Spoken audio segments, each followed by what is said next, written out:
Bismillah, wassalatu wassalamu ala rasoulillah. Aujourd'hui, au cours de cette vidéo, on passe à faire le compte rendu critique.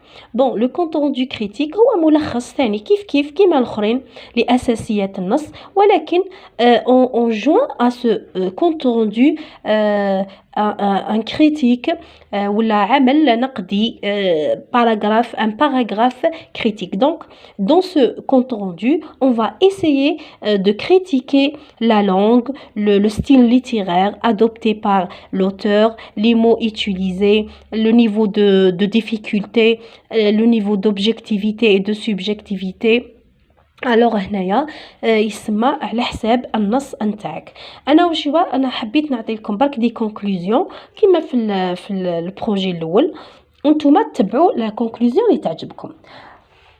عندنا اذا كان هذا عنده زوج هذا accumulatif كيكون عنده رأي واحد، نقولوا pour conclure je peux dire que l'auteur use d'un vocabulaire facile, clair et très accessible. لكن ماهوش فاسيل ديروا هكذا خير sauf quelques mots comme وتحطوا هذاك le mot. Quant aux idées du texte, elles sont bien enchaînées يعني راهم متسلسلين مليح en harmonie يعني متجانسين l'une avec l'autre. هنايا je peine à y trouver des contradictions يعني ما قدرتش نلقى دي حوايج يعني ما على باليش كيفاش يقولوا contradiction واحد متناقضين، ما لقيتش تناقضات. نروحوا لا conclusion 2. Si le texte a un plan dialectique يعني عنده زوج آراء. Pour conclure je peux dire que l'auteur était implicitement ولا explicitement pour ou bien contre. شوفوا هنا ما نخلطها لكمش مليح، نعطي لكم بالوحده. Pour conclure je peux dire que l'auteur est implicitement pour ولا est implicitement contre يعني indirectement راه pour ولا indirectement راهو contre ولا explicitement pour ولا explicitement contre. لكن واضح مليح ديروه بلي explicitement راه contre ولا explicitement راهو pour.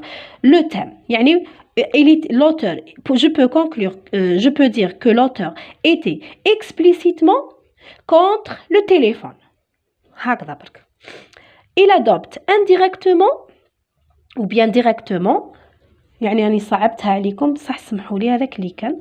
Il adopte indirectement ou bien directement la thèse des partisans ou bien des opposants. يا أخي هو الكاتب يا أخي هو يجي مع الآخر صافي. هنا il adopte يعني adopte يتبنى، هو يتبنى indirectement ولا directement la thèse نتاع les partisans ولا les opposants. نعاود نخدمها لكم أنايا.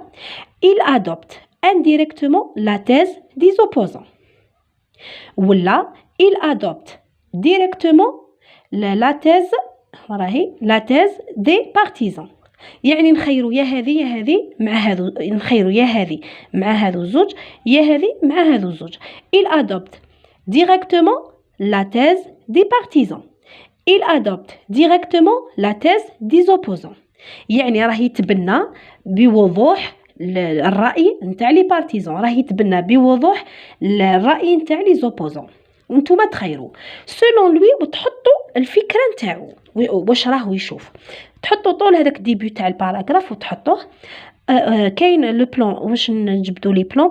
عندنا البلان تاع الكونت روندو كريتيك لاكروش يعني مقدمه اللي فيها العنوان وهذه كل باراغراف تو ريزومي ومن بعد كونكلوزيون سوبجيكتيف.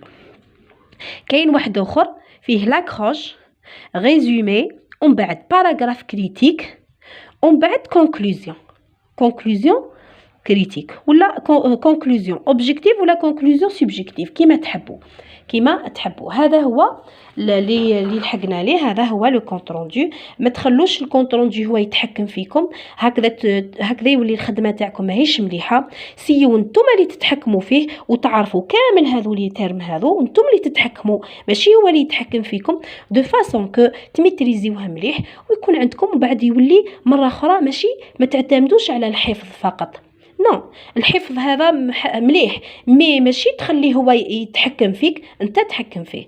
انا ان شاء الله نتمنى لكم كل النجاح، ان شاء الله كامل تجيبوا البكالوريا تاعكم، وان شاء الله تتعبوا وتديو علامات هايلين. انا نخليكم ونقول لكم سلام.